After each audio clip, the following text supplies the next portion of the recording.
Hello there, kitties. I'm Kerry, the vacuum tube witch. Away from my lab. Yes, this was a very mean schematic indeed. Yes, Morris. It's not exactly a friend reference. It's more of a Fallout reference because if you watch the Overseer intro in Fallout 1, it will have the same schematic in the background. The water chip, the water chip intro in Fallout 1 has the schematic, which is in fact the Robert Moch schematic of a fireman. Hi Al, hi Morris, hi Eduardo, hi Bob. Nice to see you all here. It's been a week, and cold frozen goring sanded. got some problems with the internet link where I am now, because I'm out of my lab. I'm in the rural southwestern Poland, doing things at my friend's home, doing some home automation stuff, and I also had my baby steps in welding.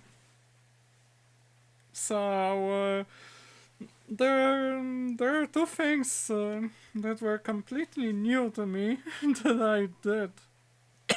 First one was programming the PLCs, programmable logic controllers, and the second one was welding.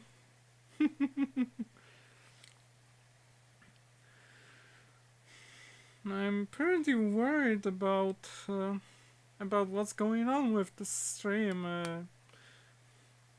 YouTube tells me that there's some kind of an error that keyframes should be there, not should be there at least one in 4 seconds, and it looks like they're getting lost somewhere, but I think that I think it's gonna work okay. Anyway, still getting those errors. But I'll try to continue with the stream. Yeah, my friend Alana. Yeah, Maurice. PLC programming. Yesterday I did my first one, and it was quite... Hi Ola, nice to see you here. Yesterday I did my first PLC program. It's very simple.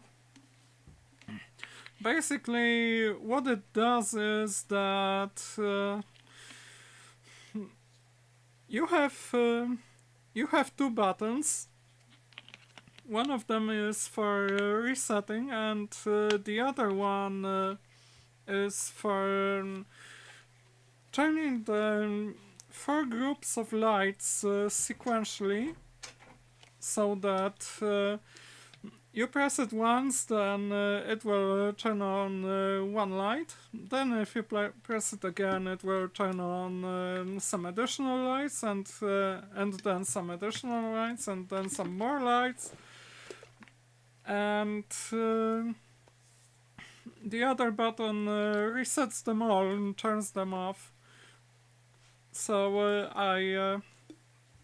I tinkered with the Siemens logo PLC, and after some experimenting, I implemented some pretty nice program that uses RS triggers, uses time delay blocks, and uses AND gates. And it works really nicely. My friend likes it a lot.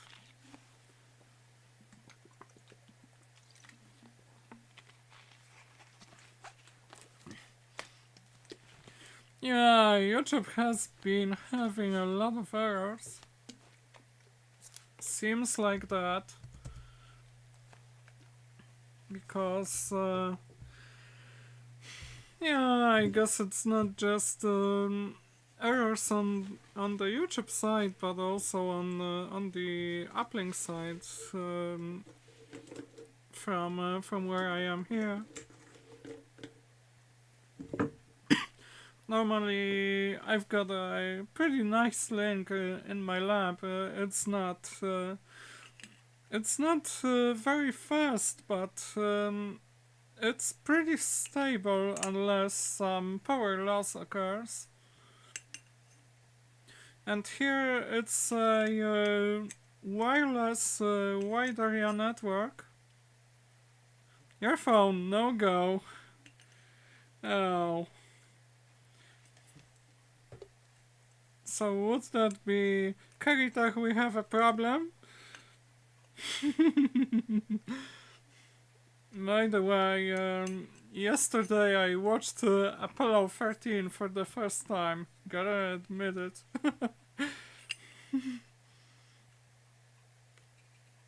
I'm really very fresh to being a space nerd. It only started with James Webb Space Telescope launch. Other than that, I was kinda meh, but it was the inspiration from Fran also that got me into the thing. And now I wanted to join a group, a scientific interest group on the Technical University of Gdańsk that was doing some space research, but they were not all that inclusive, unfortunately. I wanted to tinker and cooperate with developing some electronics for stratospheric rockets. But I guess it's pretty much time to resign. Yeah, Maurice. 25 plus years, that was a long time. I guess you watched the Hubble Space Telescope launch and maybe some space shuttles. Back in the 80s and 90s, the end of the 1980s, I guess. Yeah, hola. Hi, Rai. Nice to see you here. And by the way, as for the space, things were happening this week. Of course, you know what I mean, and I've got something nice to show you from NASA.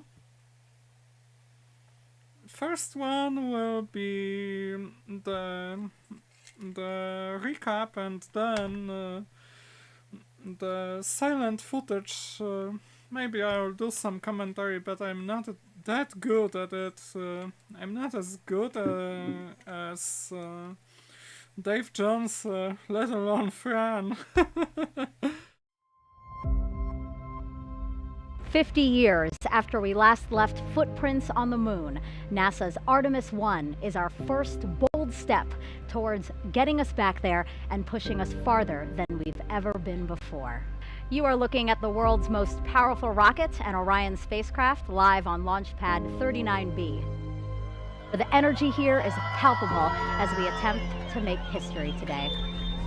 We're going to learn so much about the solar system from the moon and even about the Earth. Range weather. Weather is go for launch. The mission management team has been told you have a go to proceed with launch. On behalf of all the men and women across our great nation who have worked to bring this hardware together to make this day possible, at this time I give you a go to resume count and launch Artemis. 4-stage engine start. 3, 2, 1. Boosters in ignition. And liftoff of Artemis 1. We rise together, moon and beyond.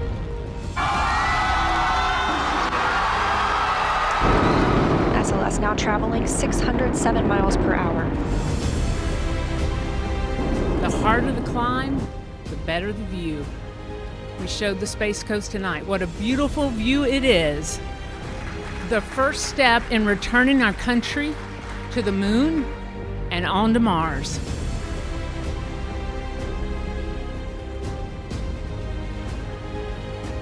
We are understanding now from the James Webb Space Telescope just how big and vast this universe is. There's a lot out there to explore. And this is the next beginning. Orion is now flying free, attached to the European Service Module and on its journey to the moon.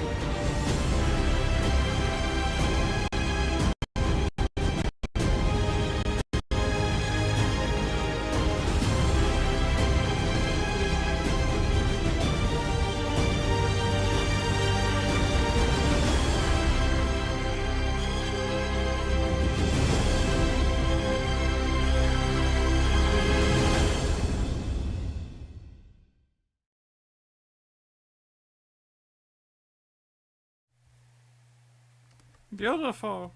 Simply beautiful.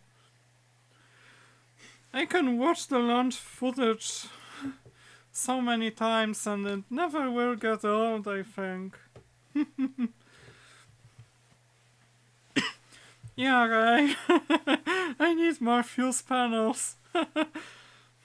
Those old fuses, right? Ah, you mean the fuse panels back behind me, right? Moving back.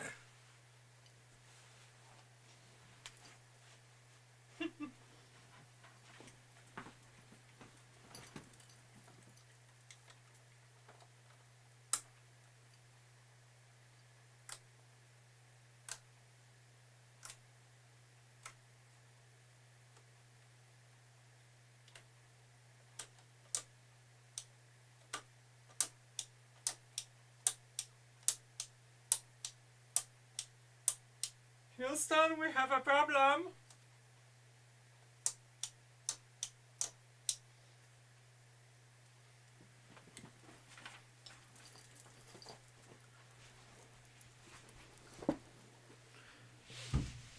Alright, goofing off is one thing, but yeah. Yeah, my friend has a little museum of antique electrical equipment, like old fuses and breakers, because they are an electrician doing a lot of renovation work in old buildings, working with wiring from the 60s, 70s, 80s. And whenever the time comes to replace the wiring in some apartment or a house, they often get the old junk and some interesting examples end up here on this wall. It's not very old. It's been here only a few months, but there are some nice thingies on there. Like if you take a look at this. One moment, please.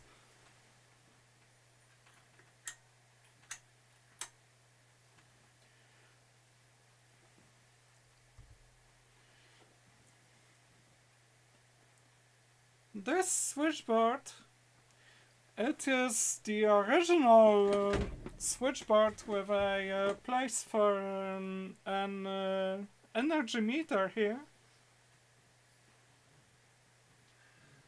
2 fuse holders, some binding posts over those fuse holders, and a disconnector switch. And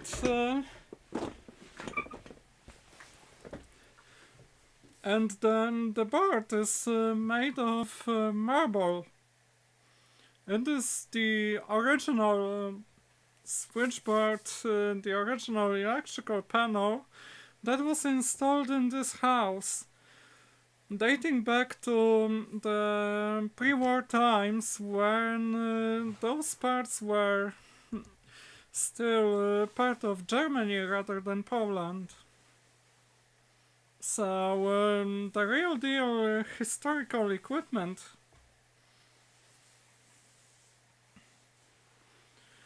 Reading the chat. Very low frame rate. Yeah, I guess that it's the problem with the internet uplink here. Oh, Morris, well, the launch here where I am was at 7 hours 40. It was scheduled for 7 hours 6, I guess, and I woke up 2 minutes after the scheduled launch, but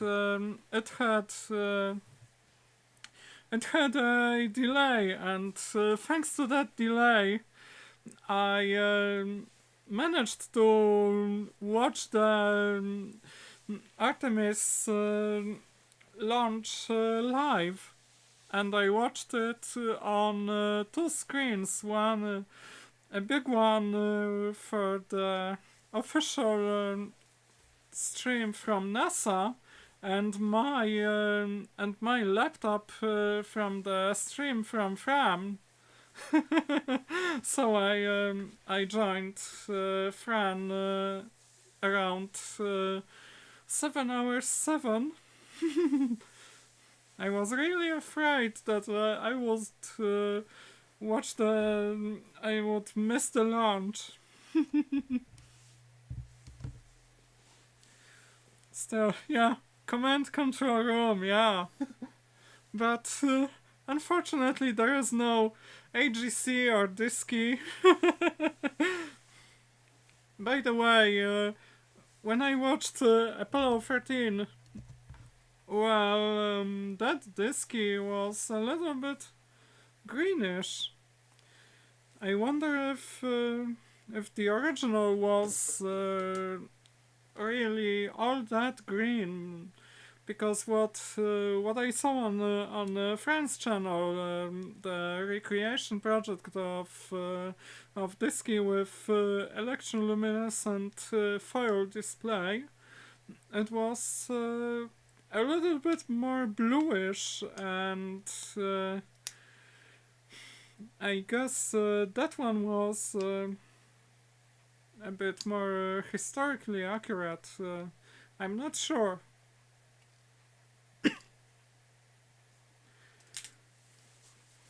But still, when I...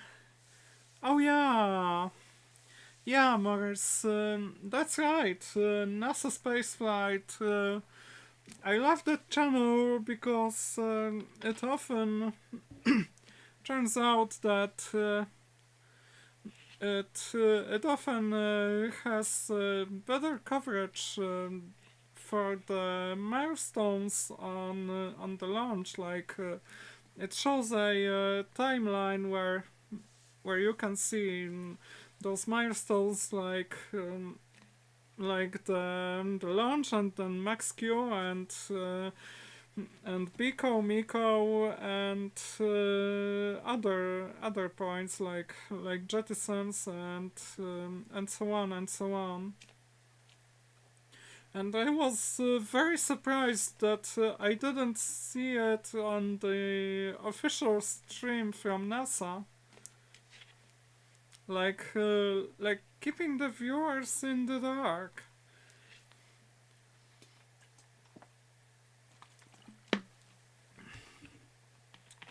Real fate. No real machine this time. I'm still working on it. I replaced all the boards, but I guess I will have to get my hands on some properly recorded calibration tape. And after I'm sure that I got the heads properly aligned, then I will be able to use that machine confidently. But still a very fun project to work on.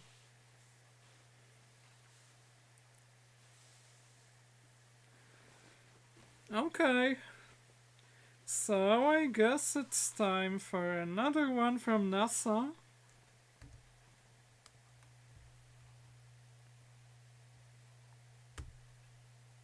There we go.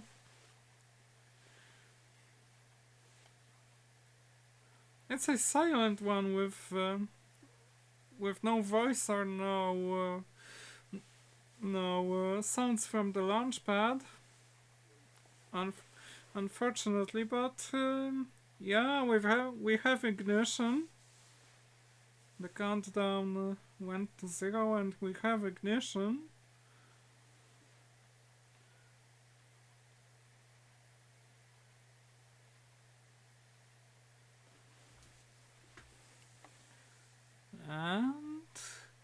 And liftoff.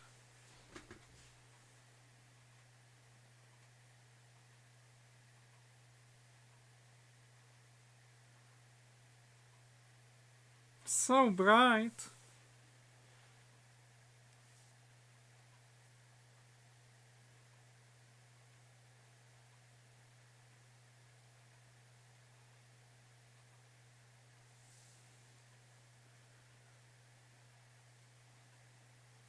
Might be a little bit slow because my laptop might not have enough CPU power to handle playing the video and streaming at the same time.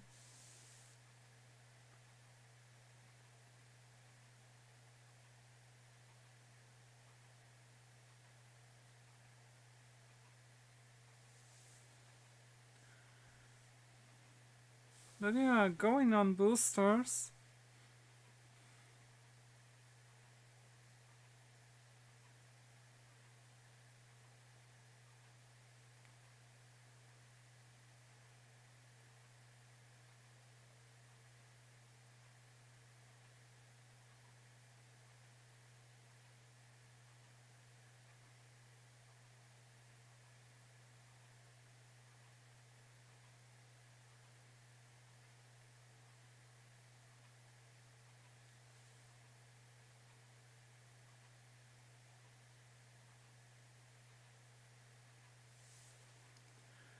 Still up there in the atmosphere.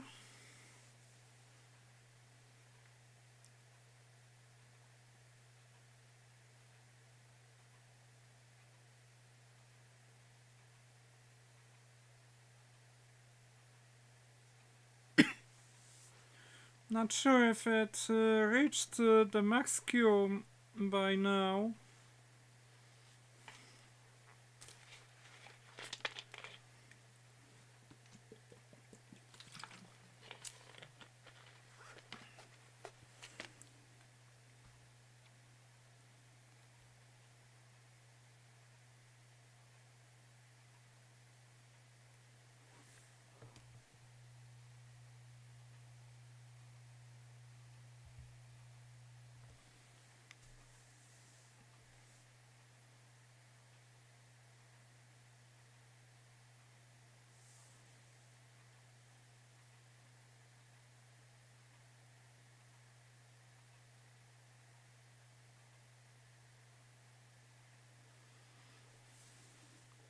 Halfway into the video.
Half a frame per second, yeah.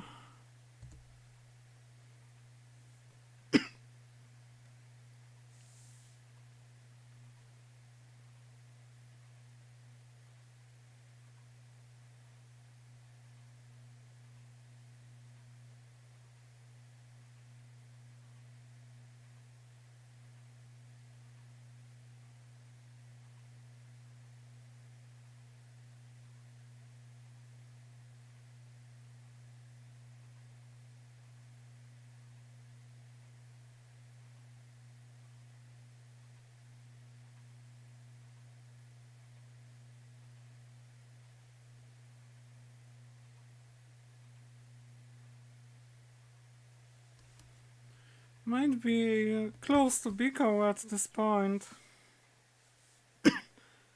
Not sure if we will see it.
And we're back in the studio.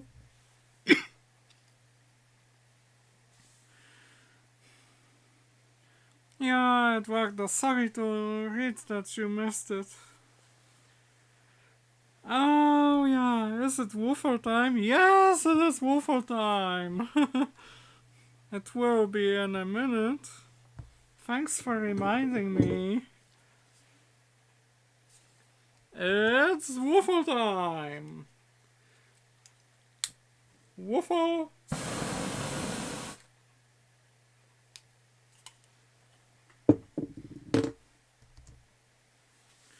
That's how Big Clive did it yesterday.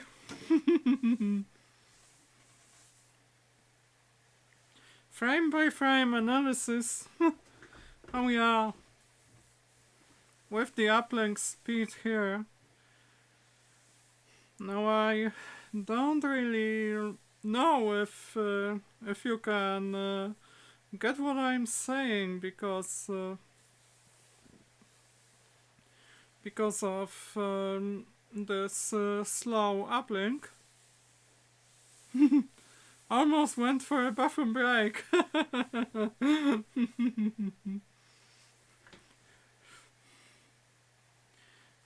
Oh, I just used a stick electrode.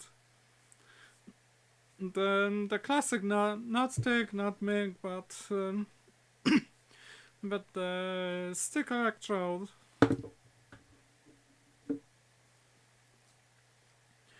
But I think I will be learning to do either TIG or MIG at some point. But I think I will start by trying with the electrodes. You have to have a pretty okay coordination. Like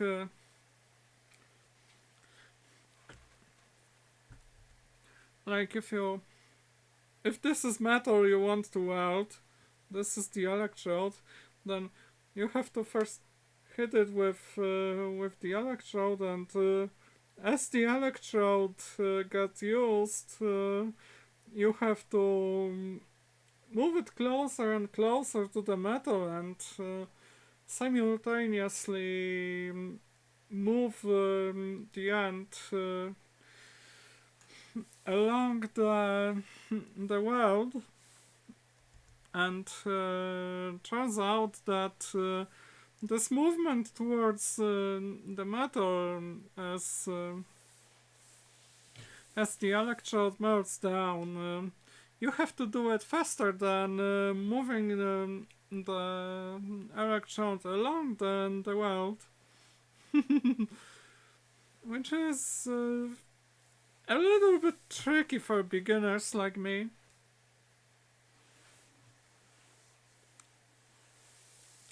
Yeah, Maurice, it was a surprise for me. Truth be told, I thought Artemis would go in the previous scheduled date in October. But then there were still some problems, and because of the hurricane, it had to go back into the VAB.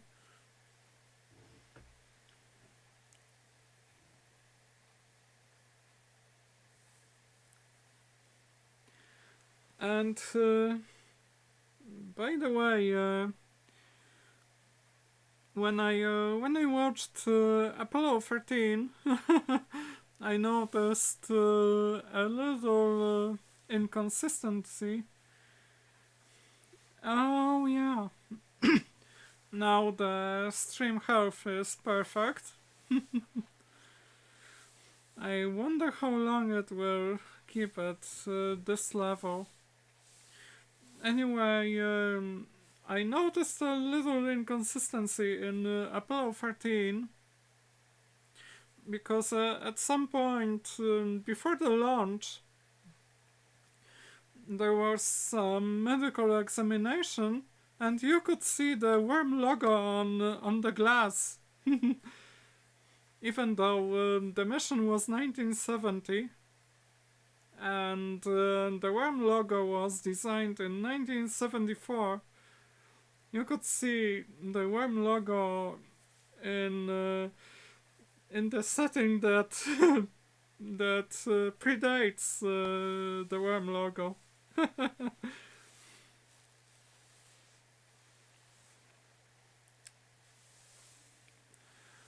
Yeah, doing long rounds with electrodes it's out of the question because you have to change those electrodes and you just can't keep going just like that unless you have a thick electrode that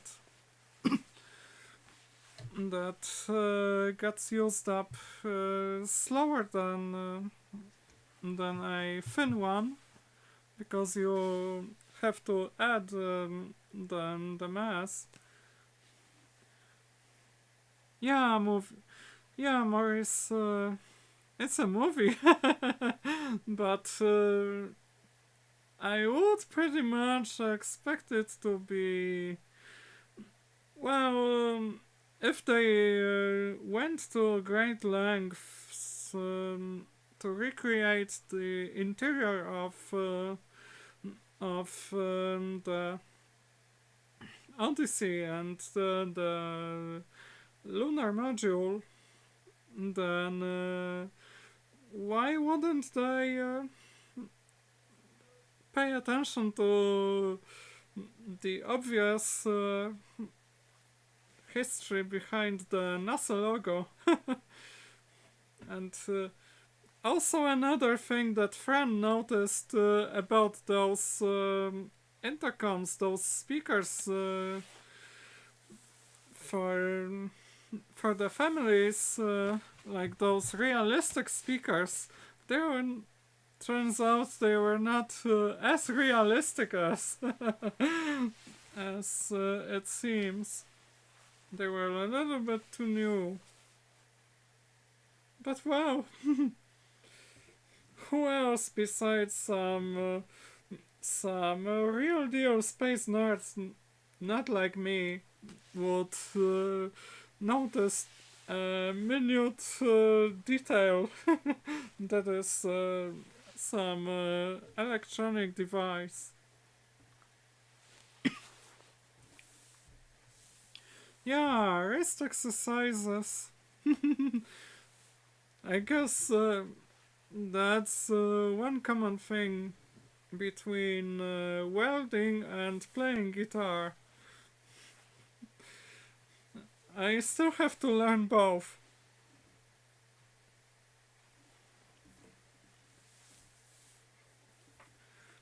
I'm only starting one and starting the other, and my queer friend has an acoustic guitar that's a little bit hard for me to play, to grab those accents without touching the neighboring strings.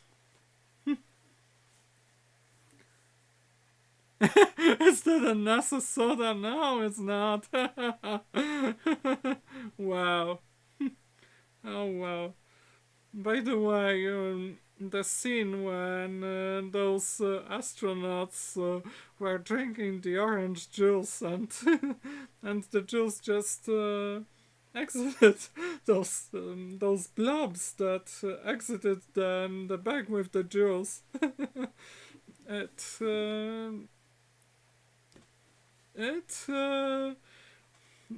reminded me of the accelerating gel in Portal 2. If you transmit that accelerating gel from an excursion funnel, it will behave the same way, like a blob of liquid in 0G.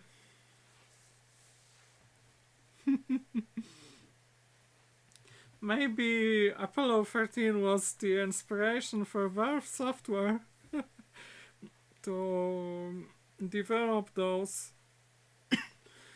mechanics and the liquid's behavior. If I play any other instruments, I couldn't even say that I play guitar. I'm just doing the baby steps. I'm at the very beginning of my my journey with a guitar.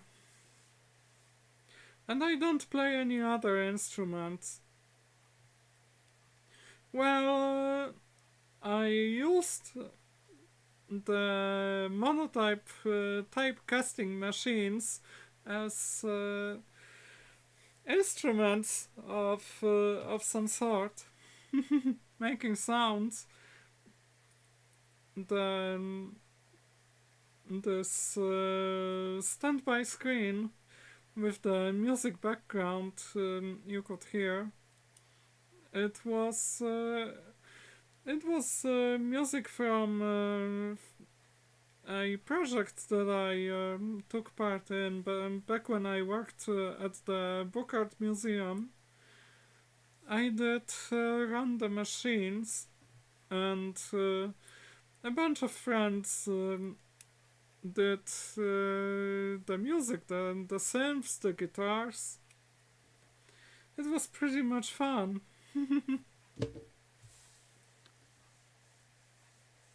Mayonnaise is an instrument. By the way, there is a guitar making company in Gdańsk named Mayonnaise. And they make pretty good guitars. I wonder if I could go work for them, wiring the electronics on guitars. Wonder if they have any openings. Yeah, typecasting, Ola. Pretty fun technology. If you don't mind dealing with lead. And there's some misconception about lead. Whenever you use leaded solder or cast type, there's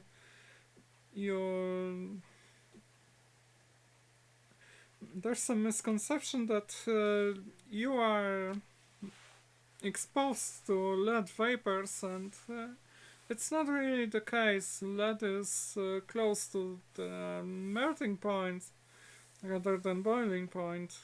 It would be around a few thousands of kelvins, because the metallic bonds in lead in all the metals, they are very strong, and tearing an atom of metal and transferring it to the gaseous phase, it's not a trivial matter, and it just doesn't happen like this. Yeah, dealing with lead so brutally metal.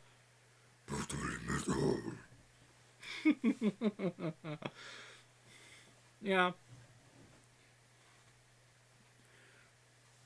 I couldn't call myself a vocalist, but I can growl for a short time.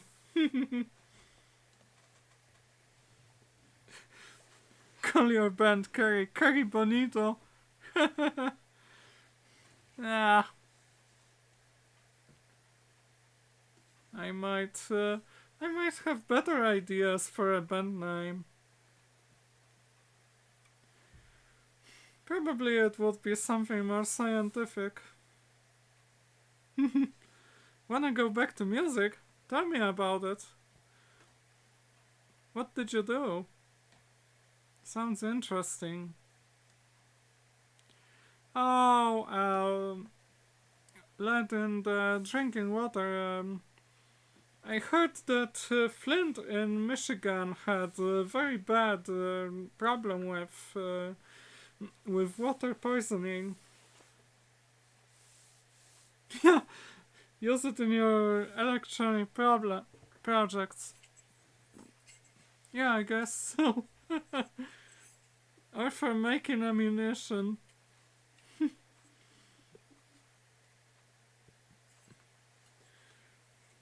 Anyway, I wouldn't be myself if I didn't do any technical stuff on my channel, on my streams. I'm getting a good deal of nonlinear distortion on my voice.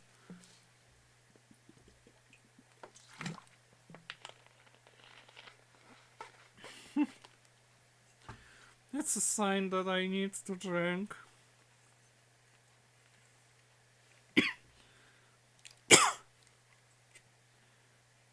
Yeah, some people may be poisoned. Some will give birth to robots. Oh yeah. Well, if you consider the nanotechnology and putting those nanobots in your blood, and I guess it's better not to go that way. There are some more interesting scientific discoveries and developments happening at lately, like I watched a video, don't remember whose that one was, about nuclear fusion becoming much more real and much more probable. Like a few companies in the UK and the States experimenting and developing the fusion reactors that would use magnetic confinement, from what I remember. And well, as a matter of fact, it's pretty cold in here, and I might actually have gotten a little bit of cold, but it's not COVID. Nanobots, at least they know how to use the best Linux text editor. Oh yeah, I also use Nano. I'm not into the Vim or VI versus Emacs wars. I just don't care about the religious wars in the open source software community. And what I have for you today, yeah, let's try again if it was not a fluke. It's an lead acid charging module that we had lying around, and let's do a little teardown of this one. First, let's detach the heatsink. It has a heatsink over a power transistor. Then the heatsink is attached using two long M3 screws or bolts. And here the transistor is. Transistor, not transistor. Actually, it's not a transistor, it's a LM317 voltage regulator. This is the battery connection. This would be the output connection, the power output. This would be the AC connection from the mains transformer. This is the signalization output for the relay contact. We've got 4 capacitors. It is 1000 microfarad, 25 volts. And they are here. which means that they are connected in parallel. And for diodes, it's a full bridge rectifier.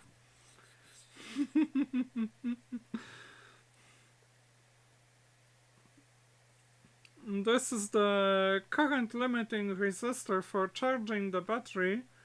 It's 43 ohms, and it is bypassed with a diode here that lets the current from the battery flow into the circuit with no resistors limiting it.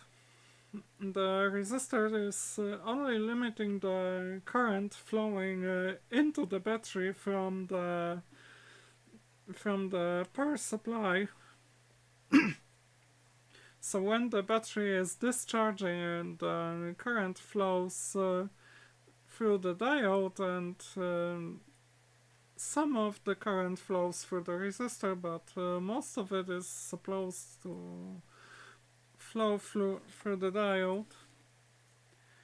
Of course, there's a fuse, and being LM317,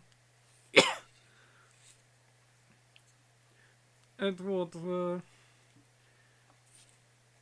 mean that the middle one is the output. Then this would be the adjustment, and this would be the input. And indeed, the input goes to the filter caps and the full bridge rectifier. The adjustment pin, first of all, the adjustment pin has a diode with a cathode on the output. I guess it's a reverse polarity protection. Then it goes to the relays coil. The other end of the relays coil goes to the ground. It's pretty interesting. And it goes through a diode to the plus. Doesn't it mean that those two diodes are connected in parallel? Now it goes to the output. The diode is reverse polarity connected. So whenever the voltage on the adjustment pin is higher, then it would bleed through the diode. Normally it's not the case. And of course a bunch of resistors and the voltage adjustment trim pot. I might be drawing a schematic in a few days, and I also spotted a blown resistor.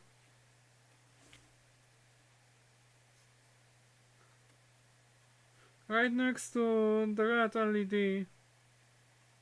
Come on, focus. Focus. Focus, for crying out loud. Ain't gonna listen to me. Okay, reading the chat.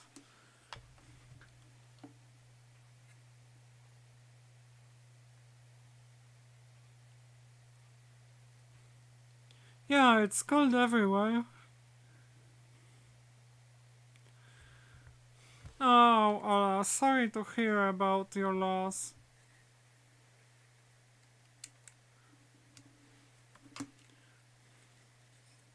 Yeah, Eduardo, I'm pretty much okay. Sometimes I've got sensory overload from the cold and the toothache, but I'm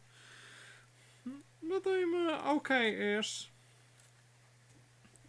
At least I made enough cash here to pay my bills this time.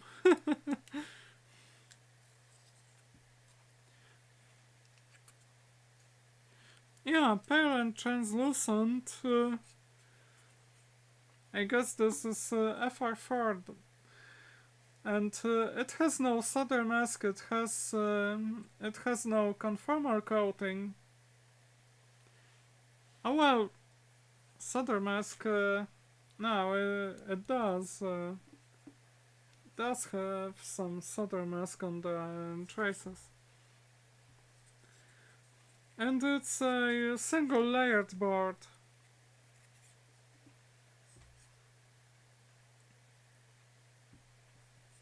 Pretty interesting.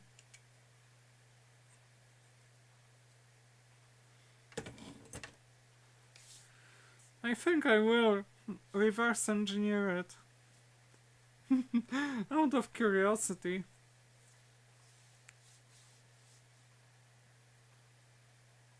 Wow, over 90.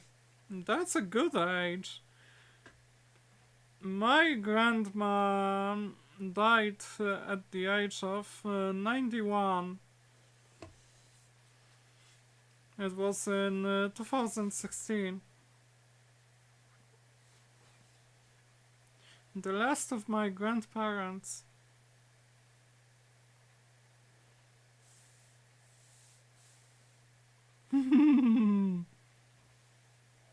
Yeah, Edward, the bottle caps. Get ready for the apocalypse. It's still some time until 2077, but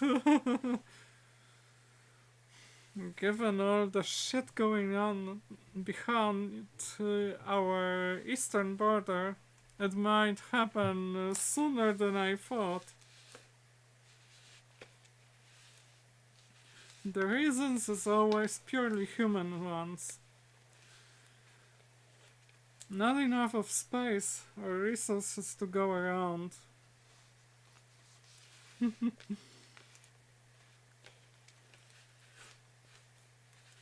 And the earth will be wiped clean of life. Hope not. I hope not.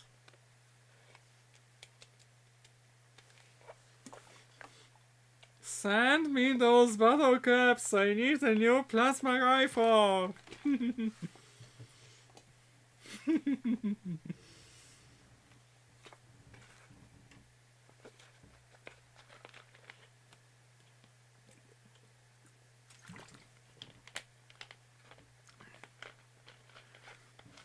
And there's always Patreon. You can support me if you want. That will be much appreciated.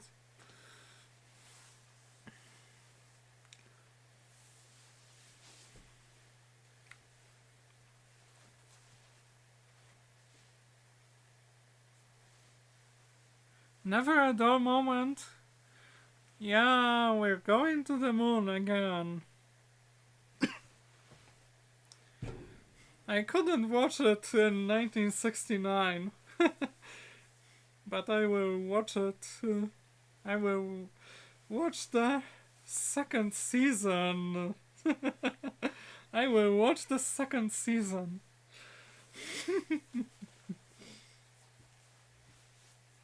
This was the episode 1. And it was really nice. Waiting for episode 4, because that's when things will start to happen. because Artemis 4 is gonna be the first crewed mission in the Artemis program. I hope it will be crewed and not screwed.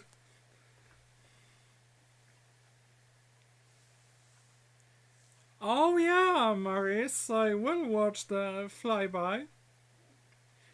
I will definitely watch. It will be tomorrow for me, but I will definitely watch the flyby.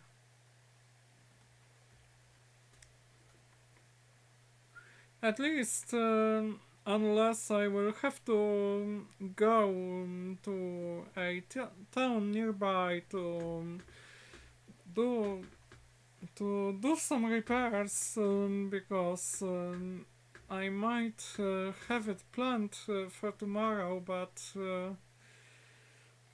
if I only can, I will watch the flyby. I think it will be a fascinating sight. And Artemis' trajectory around the moon is pretty interesting. Not as simple as they did with Apollo. Like it might orbit the moon at least half time and maybe 1.5.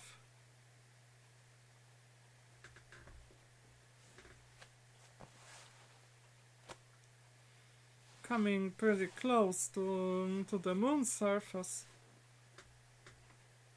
Yeah, technically today it's already Monday in Europe, that's right. Technically, yeah. Only I can't time, subjectively, like, like if I stay late at night, it is still part of the previous day, and after I go to bed and wake up, it's the next day for me. But technically, it's the new day now.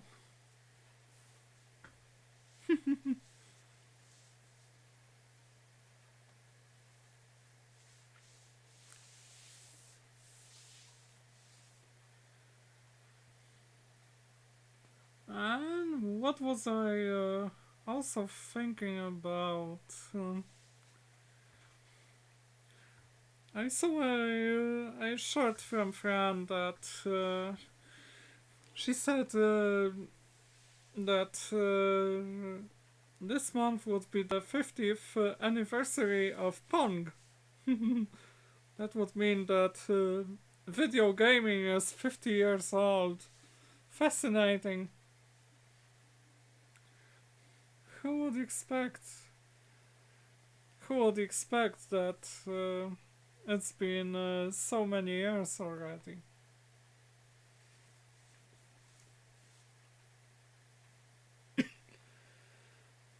I still gotta watch a few videos from Sabine Hosenfelder, but when I saw the James Webb Space Telescope hourglass photo, it's so beautiful.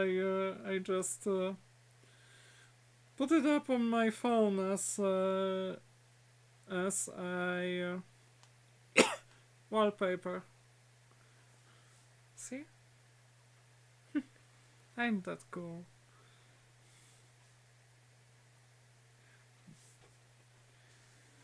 And speaking of which, the James Webb Space Telescope is not the largest one in the making, because there are plans to build and launch the Carl Sagan Observatory in 11 or 12 years, I guess, if I remember correctly. But given that Webb has a few problems of its own, then I think that the bigger, better, improved Carl Sagan observatory, that's gonna be really fascinating, and given that its mirror surface is a lot larger than it will certainly give us new insights into the space. It's definitely the new space age. It's definitely exciting. Only now the Americans and Europeans are not up against the Soviets or Russians, but against the Chinese. And the problem with the Chinese space program is that they don't care about what happens to the rockets, not just after they re-enter, but also the boosters where they fall. And it's not the way to do it. And while I'm mentioning it, I'm still mighty impressed by how SpaceX did the booster recovery, the landing on the Falcon Heavy. I think that SpaceX are doing a lot of good research into reusable spacecraft. I think that's the way to do it in the long run if we want to have some viable space exploration programs. Yeah, lands in a village, exactly. Exactly.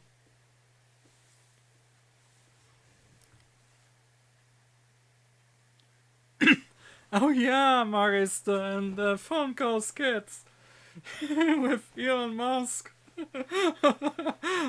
Musk has become such a meme. He has become such a meme for sinking Twitter.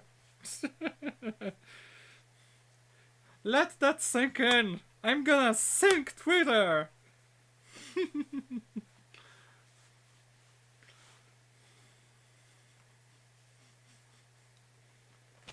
Wonder what he's up to anyway.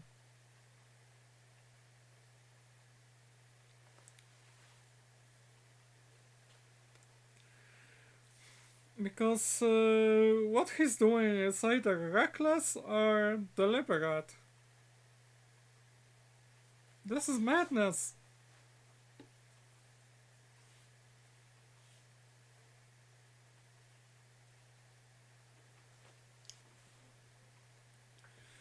While I'm impressed by SpaceX, the Tesla and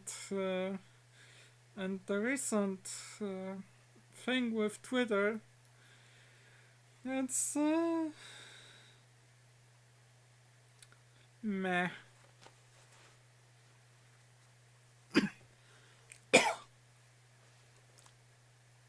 Yeah, reuse your cans.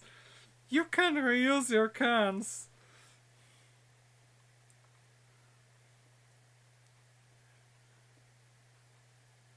Yeah, they found the pieces of the Challenger in the Bermuda Triangle.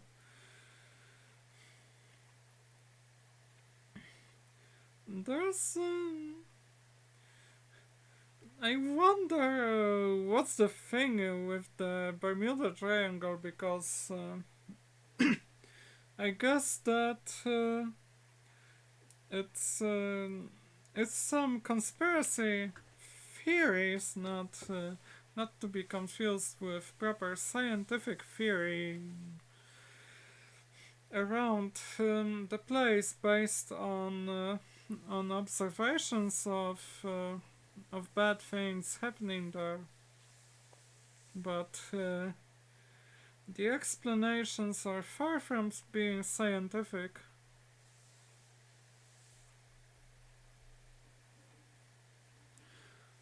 Yeah, Maurice, purchasing Twitter, I think it was definitely not his best move. Like, for me, it seems like Musk is like Midas, but whatever he touches doesn't turn into gold, it turns into shit. As if Twitter was not shit until he bought it, right? But now it's more shit, and I even read that because Musk fired the copyright infringement reaction team, people were just dumping copyrighted videos on Twitter. So I guess that friend should really post the videos with all the soundtracks and music, not on YouTube but on Twitter. Yeah, surprised the recovery ship doesn't sink.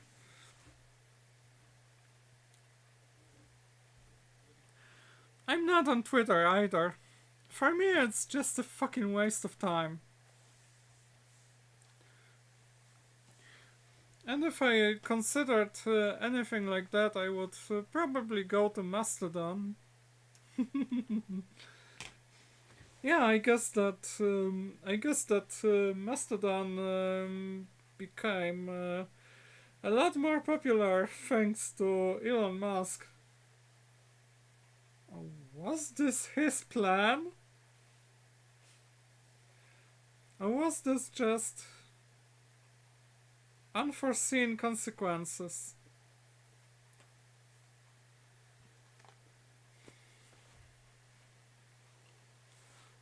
Okay, I have to go for a bathroom break.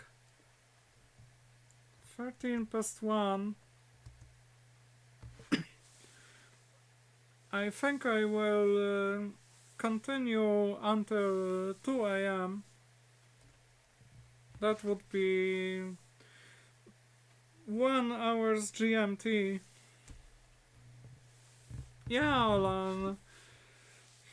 Well, if not for my very low need for social media and all that stuff, I would probably go for Mastodon. Okay. One moment, please. See you soon.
Okay, we're back.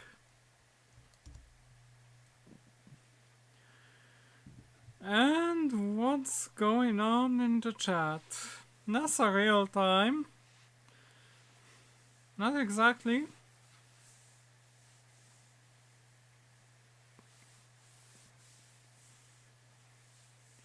YouTube is the only social media I use. Well, kinda the same for me, apart from being active in some Discord communities like like the Technical Family and Usagi Electric's Discord or Big Clive official Discord, and also our local hackerspace.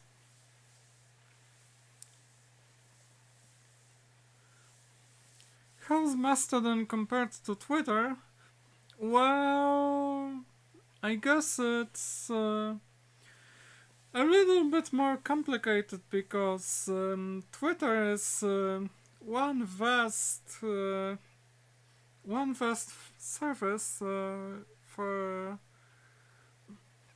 everyone, and Mastodon has multiple instances you can deploy your own, and then you federate it with others to create bigger communities. I don't exactly know how it works. I've never really tried using it. Never had any need for that.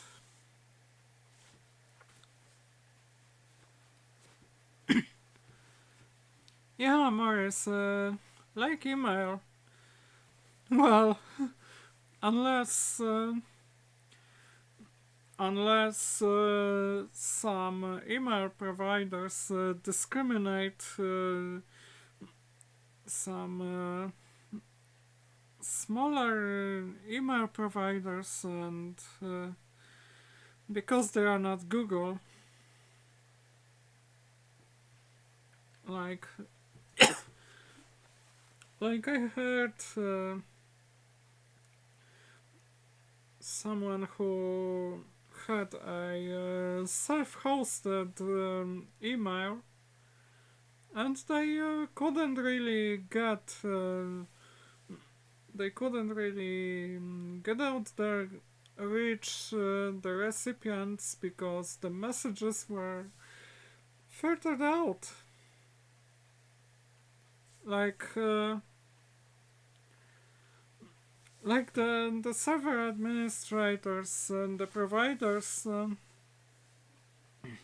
accepted only the messages from the big tech servers, but not anything smaller. And this is the opposition to what the internet was originally meant to be. Like the massive space for independent, diverse providers and nerds who run their own servers. That everyone should be equal in the internet space, but the Web 2.0 and 3.0, it seems that it has become a technocratic dystopia where anything that is not done by the big corporations doesn't have equal rights and privileges, like being the second-class citizens of the web.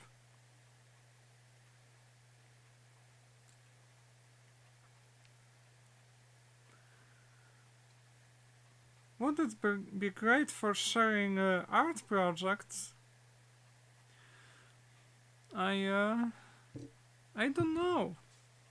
By the way, as for the art, I was on DeviantArt in 2008. 2008 until 2010, I guess. That was a while ago. Mostly did some urban exploration, photography, and also some self-portraits. Doing some makeup and fashion also.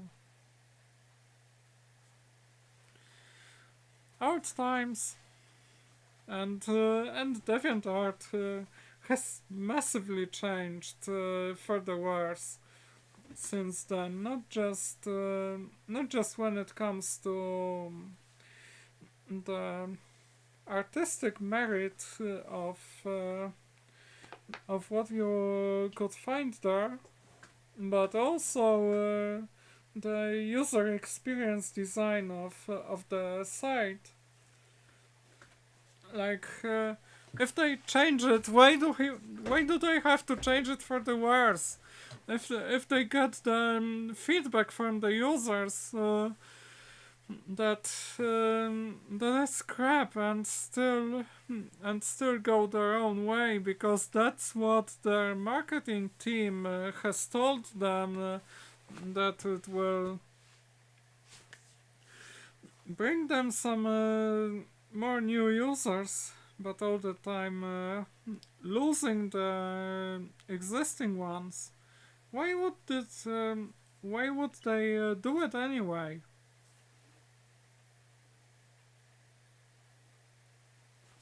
It's ridiculous. Never had a Gmail account. Wow. Now, let's say that I didn't have Gmail. I had Gmail account since 2012, maybe? But I didn't have a Facebook account until 2018 or 19.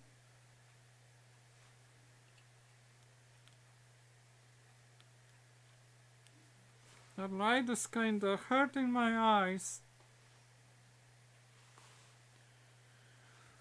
Kinda blinding me. I think I will turn it off. Too much light.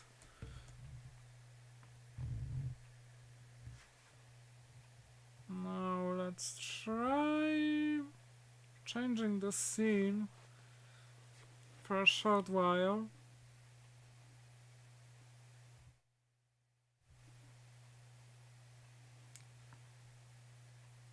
Exposure correction on the camera. Let's try using some different lighting.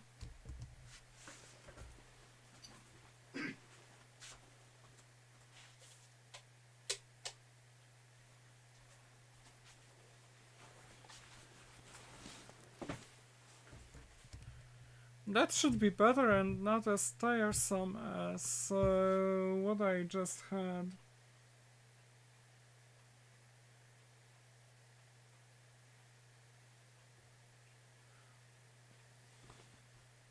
Yeah, with my sensory issues. Sitting in the dark. Yeah, I often do that.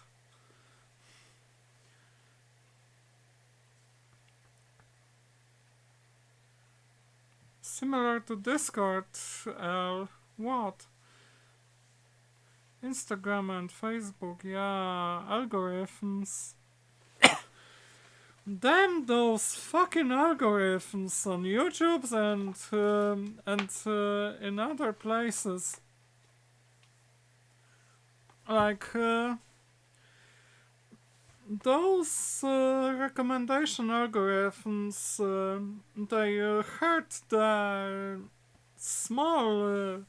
small channels, they don't let them get out there and become any more popular. They just isolate the channels like mine, the channels that have something like hundreds or a hundred or 200, a few hundreds of subscribers. Good night, Ola. Nice seeing you here. They isolate small channels and just keep them in the dark. I have to rely on telling others about my channels if I want to get any visibility. I have to go out there and do it all by myself. No one's gonna do it for me. No algorithm works for me. And Book Art Museum room. No, it's not the Book Art Museum. Anyway,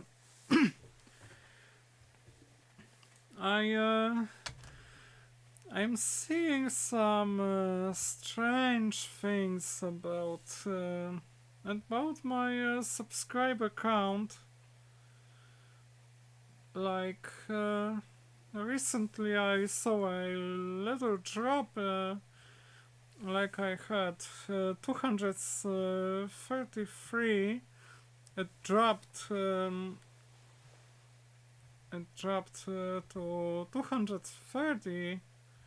Seems to have taken off a teeny tiny bit lately, but every one of those subscribers, I've got 233 now, but in my position every single one of those subscribers counts. It's not like if I lose 5 of them, I'm not gonna care. Or if I gain just 5 of them. And to be honest, I'm not really sure if I want to become a big channel,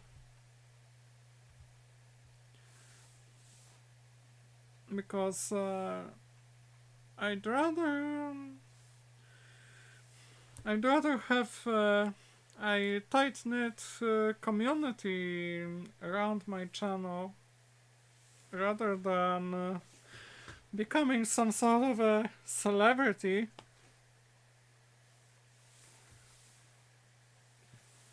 This is a strictly non-commercial channel that if you want to support me on Patreon and the like or super chat or whatever, then yeah, sure, and it will be much appreciated. But I'm not gonna whine about all that monetization shit and videos being demonetized. I just don't care. Maybe because I'm not eligible for that, but thanks, Steven. Nice. Much appreciated. And yeah, I'm not gonna whine about the monetization because from what I saw, from what I heard YouTubers say, there's no real money in it. And if there's no real money, then why care at all? Why would you just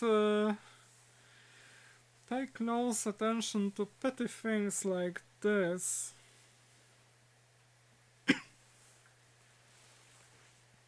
if it's not gonna give you anything meaningful, then why would you give it disproportionately more time than it is worth? And I guess my opinion on that one is pretty close to what Louis Rossmann said about your time being more valuable.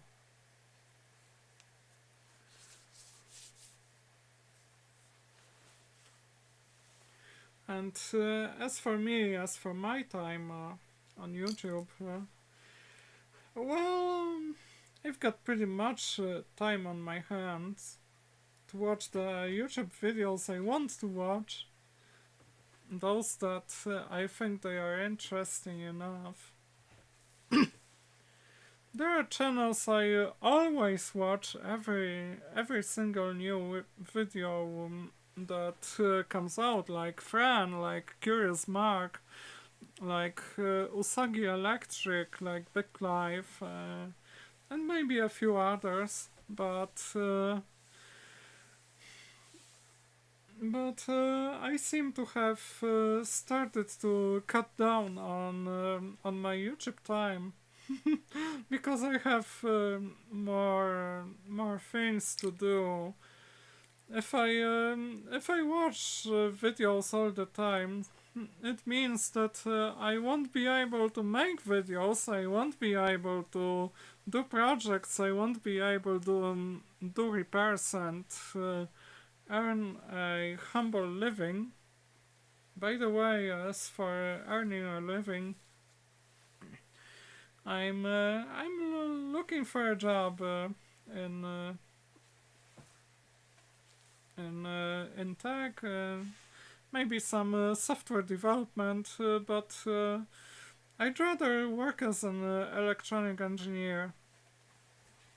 That's hardware is much more of an interesting thing for me. I did it for 20 years, around 20 years now.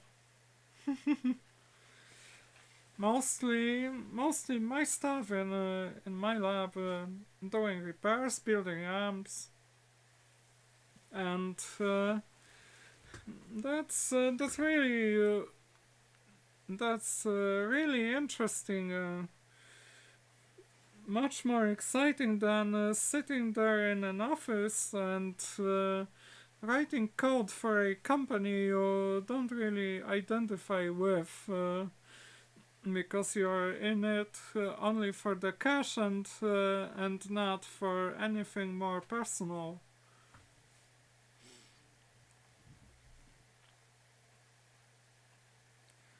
Yeah, Stephen. Of course, I'm pretty active in Big Lives communities. That's also kind of a strategy for me to get out there. Like, being active in streams, commenting a lot on those videos, trying to make myself seen by others, and seen in a good light. Like, I hope that there are some people who appreciate my comments, though they don't get that many upvotes. Sometimes I wonder if it's the case because I tend to write longish comments. Longish and sharing some of my thoughts. And sometimes sharing some of the snarky and geeky humor. You can always count on me sharing some snarky and geeky humor. Yeah, Eduardo, Clive's voice is very nice. Pretty low and sexy. One moment, please.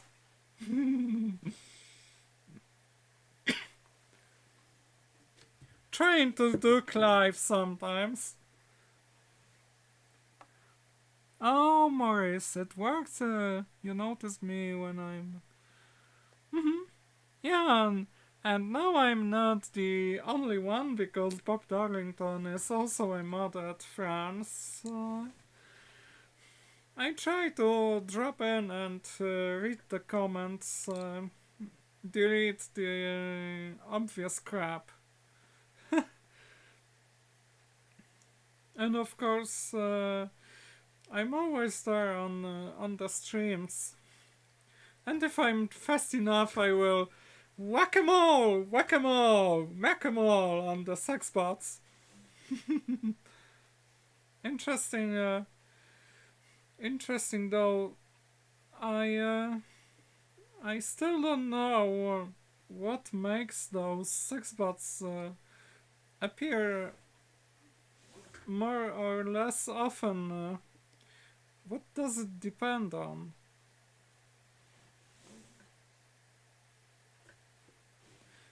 Like, on one of my streams, I had a sex bot pretty early into the stream, and on most of them I didn't get any. That's a good thing. Yeah, Bob, Big Clive Stardowns are pretty fun.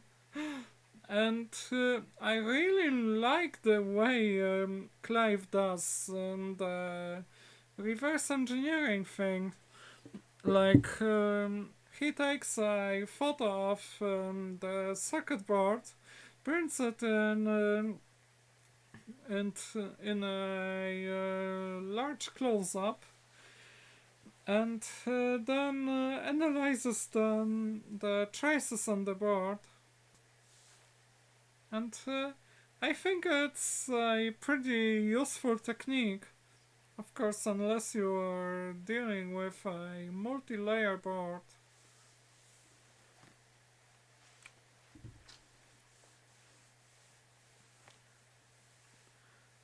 Eduardo, nice to hear that you like my jokes.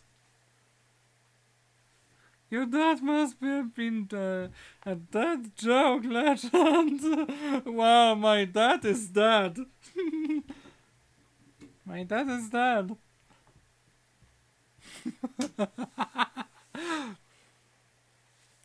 Some humor can have pretty grave consequences.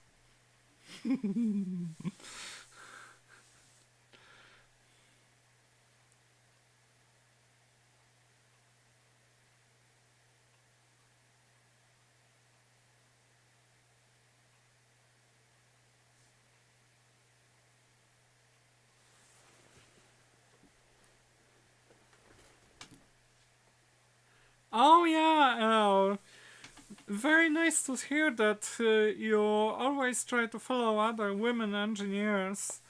That's exactly what I do, especially when it comes to trans women. I try to make a community to support each other. Not just on YouTube, but also on Discord. And I think it's quite meaningful to have a supportive community of girls like us. Sometimes I really feel the pride. Like all those trans women in technology, in music, that like Wendy Carlos. By the way, Wendy Carlos has recently turned 83 on 14th of November. That's a good age. And there was one from IBM. What was her name anyway?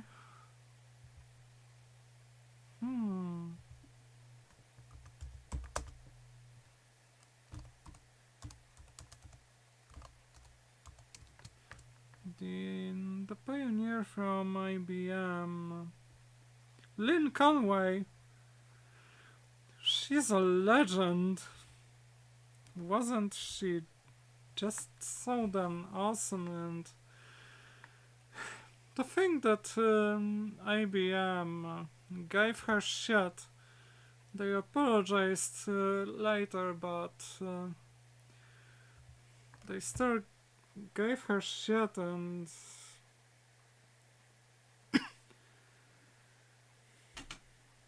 but those people, Fran as well, they are the true trailblazers.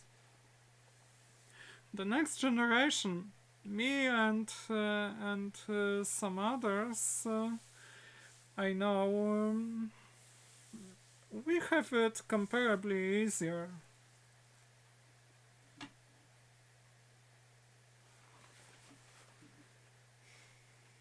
And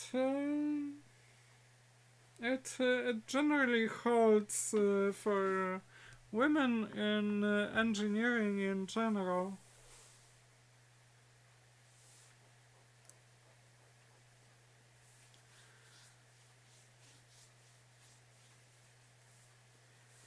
And I hope it stays this way, that in Polish there's a saying that a drop draws the rock. A drop carves the rock. And I think that it should be this way, like now the pioneers, the trailblazers, they're few and far in between, but as time goes by, more and more people get into the field, and that will create the snowball effect of sorts, making it a lot easier for the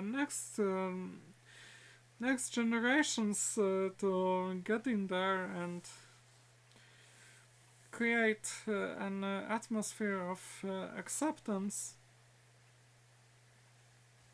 Also, this also holds true for the queer rights and trans rights,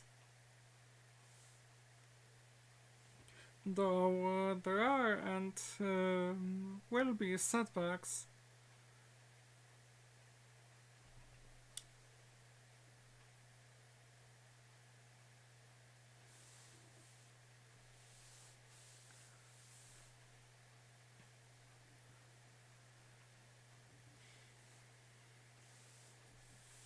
Okay, so it's like 14 minutes until the end. I kinda feel like I'm running out of topics to talk about.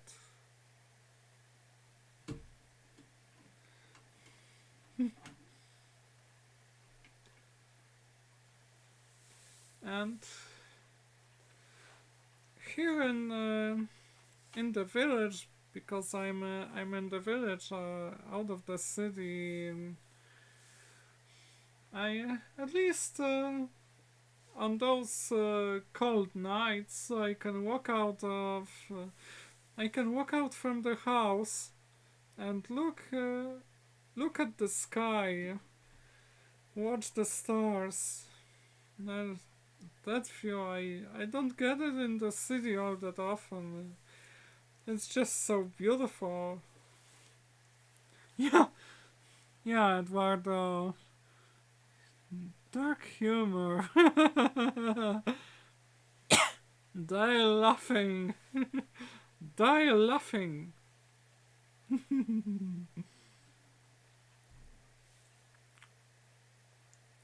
Yeah, I lost my father in 2020.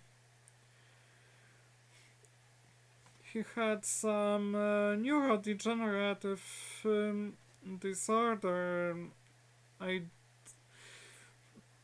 I don't exactly know if it was Alzheimer's, but generally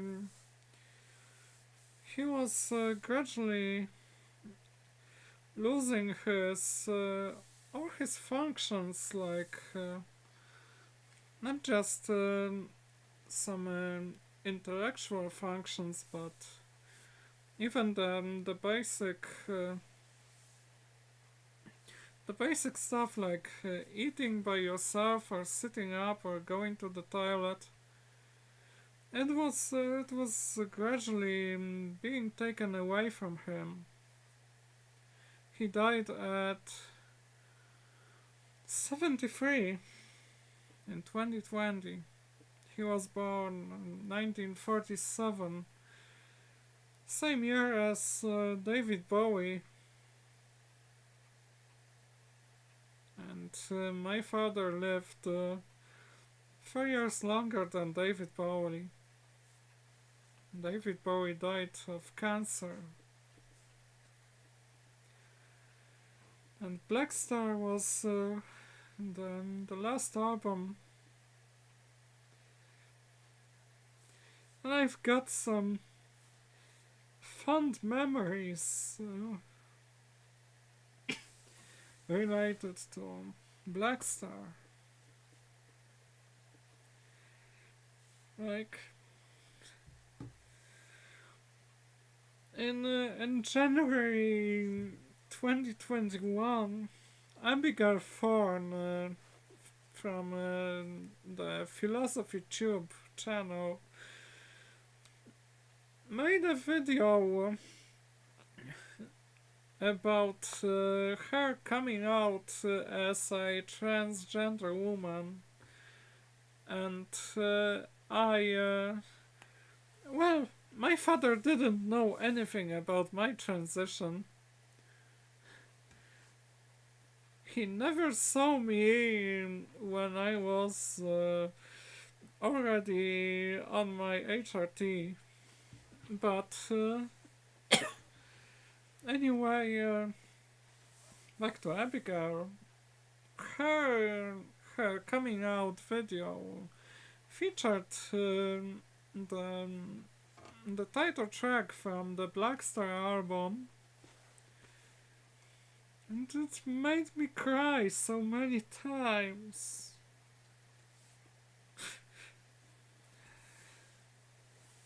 I cry every time I'm thinking about it,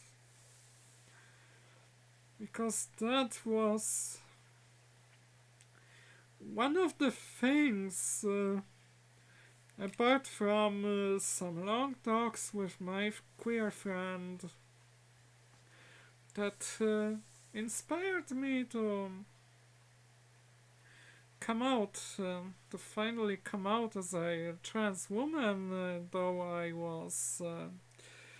I saw myself as a non-binary person before that happened, but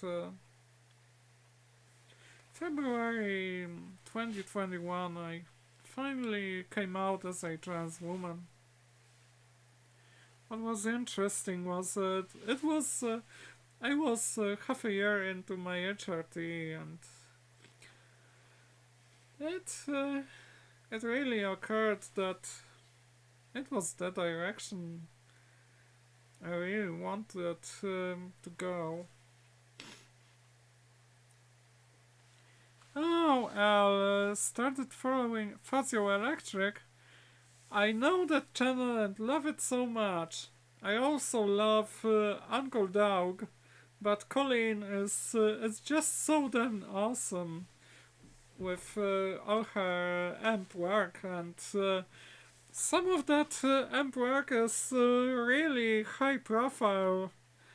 I think she did some restoration on a Supro amp, quite a rarity, and yeah, the way she approaches amp repairs, I like it very much.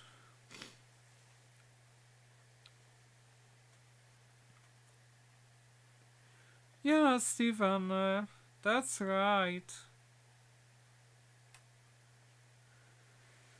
Because it was also the thing that that Fran was talking about a lot. That for many decades, trans people were invisible. Just it was a it was an embarrassing issue, embarrassing matter. And just trans people stayed in the dark to have any safety. Like the best way they saw was transitioning and going stealth and forgetting about all of that and making a new life. But I don't really think that you can just erase such an important aspect of who you are. Erase all the experiences, all the troubles you have gone through. Forgetting about it, like denying it, for me it would be impossible. And that's why I every time I cope with some dysphoric thoughts, I accept it as a part of myself. That is who I am, and that is who I am. I have gone a long way, and I have still a long way to go. But what I can do is helping others to figure things out so that they are not kept. They don't have so that they don't have to deal with it all by themselves. Because when I was starting to figure myself out, it was around 2005, 2006. I had a lot of earlier experiences of crossing the gender gap in my childhood, in my teens, but I didn't really have bad dysphoria related to my body back then, and given the discourse about around transgenderness, it was very exclusionary and very medicalist, and when I was exposed to the back then used term transsexuality, I just felt that I didn't match the term. It was just that I was not an extreme enough case. And I think that's also what led me to see my identity as somewhere in between, like androgynous. It stayed like this for 13 years, something like that, until I finally came out as a trans woman.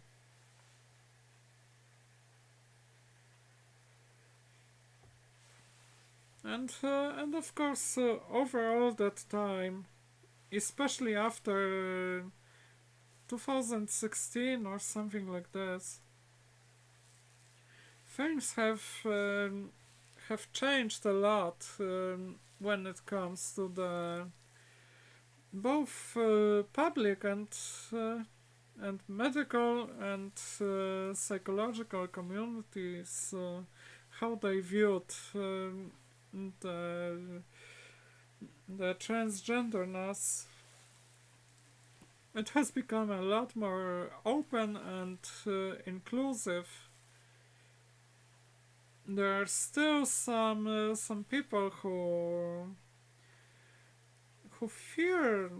have lots of fears related to this opening, this acceptance, because they just fear that being visible, being exposed will jeopardize them, will lead to discrimination, to oppression. So they'd rather stay in the dark, stay closeted, stay in the stealth mode, just being treated as cis people of their gender identity. And I can kinda understand them, but what I can't understand is the respectability politics. It's been talked about in lots of contexts, like in the context of gender equality, of feminism, in the context of racial equality, of the respectability politics versus more radical approaches like Rosa Parks or Martin Luther King or Malcolm X did. Like trying to lick the oppressor's boots, I would call it. Hoping that the oppressors will not oppress them. Which I think it is hogwash.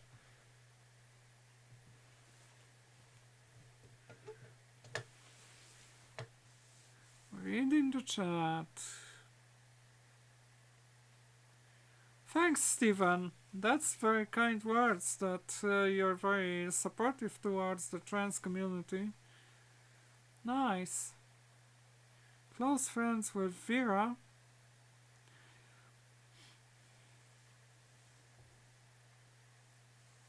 Oh yeah.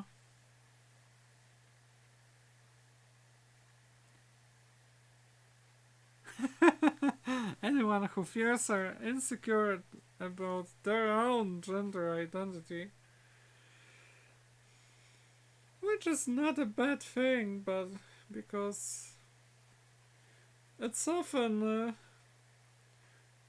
very difficult thing to figure out and accept.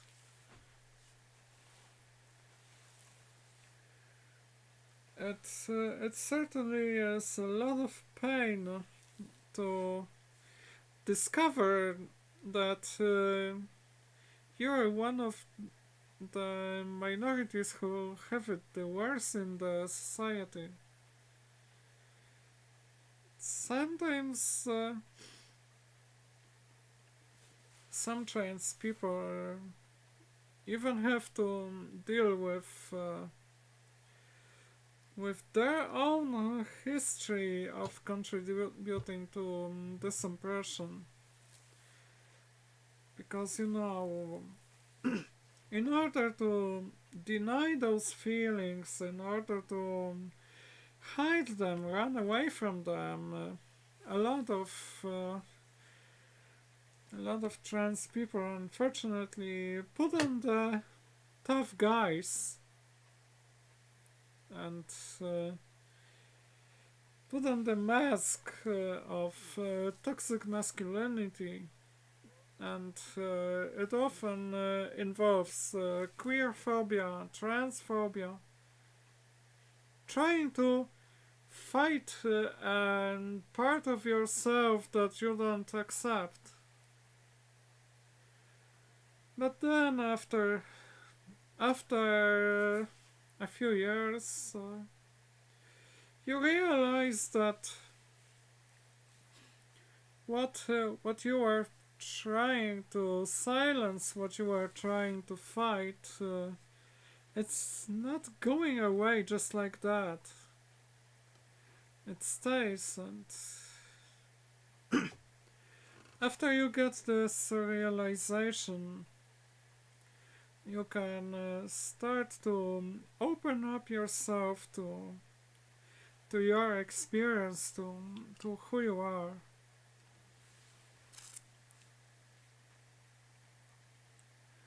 Yeah, I try as hard as I can to create and uphold a supportive community for trans people and others.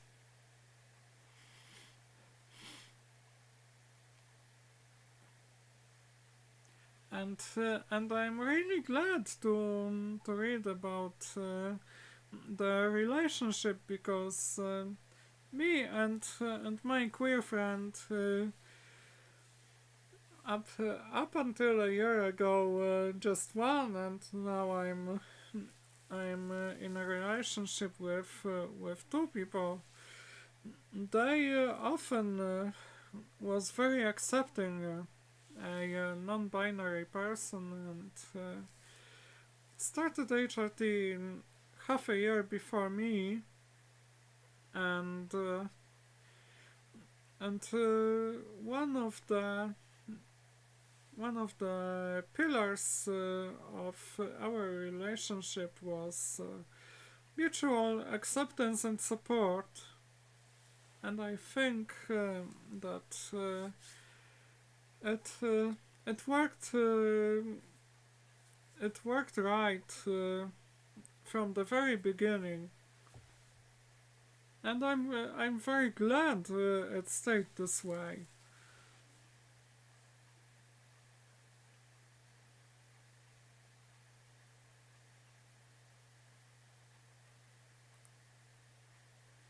Yeah, I feel the same way. I just couldn't imagine. I couldn't imagine being in a relationship where I would have to hide who I am from the other person.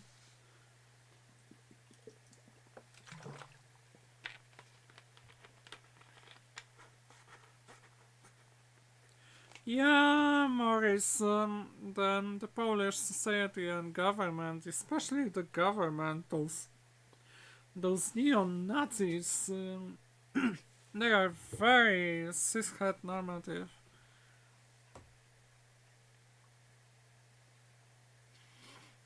But I guess it's the same in many areas. For example, in the United States,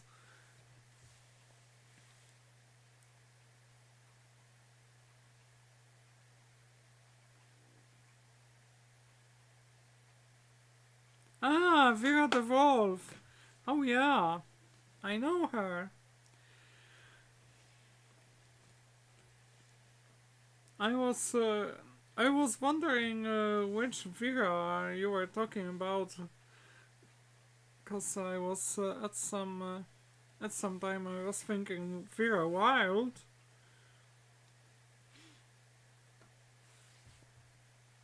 Yeah, Stephen, may contain hackers. In Amsterdam. I wasn't there, but from what I heard, it was really awesome.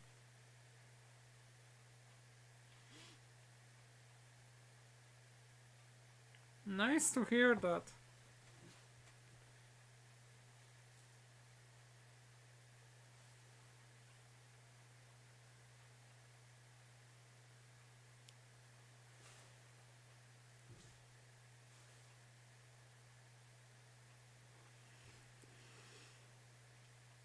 Okay, it's 2:09, and I think it will be time to sign off pretty soon.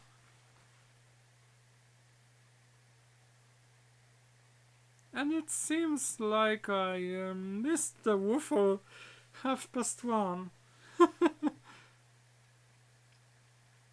20 minutes away from her place. That's pretty close.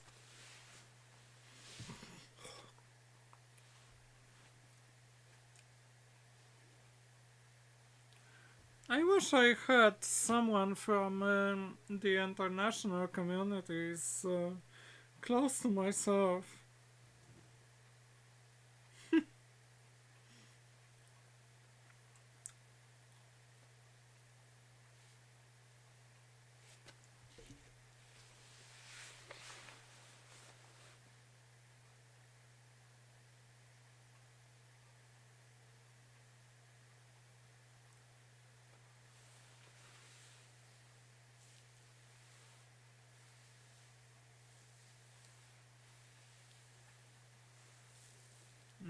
Okay. So it looks like I'm getting a little bit tired and sleepy. And it's time to sign off and say goodbye.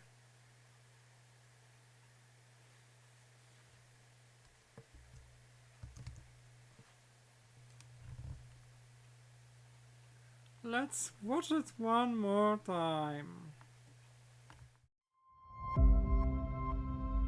50 years after we last left footprints on the moon, NASA's Artemis 1 is our first bold step towards getting us back there and pushing us farther than we've ever been before. You are looking at the world's most powerful rocket and Orion spacecraft live on Launch Pad 39B. The energy here is palpable as we attempt to make history today. We're going to learn so much about the solar system from the moon and even about the Earth. Range weather. Weather is go for launch. The mission management team has been pulled. You have a go with terminal count. On behalf of all the men and women across our great nation who have worked to bring this hardware together to make this day possible, at this time I give you a go to resume count and launch Artemis 1. 4-stage engine start. 3, 2, 1. Boosters in ignition. And liftoff of Artemis 1. We rise together back to the moon and beyond.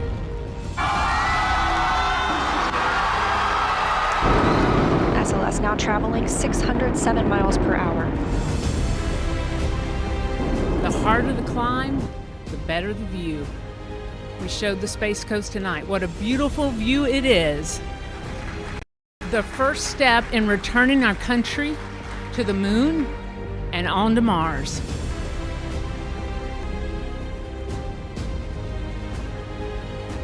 We are understanding now from the James Webb Space Telescope just how big and vast this universe is. There's a lot out there to explore. And this is the next beginning. Orion is now flying free, attached to the European Service Module and on its journey to the moon.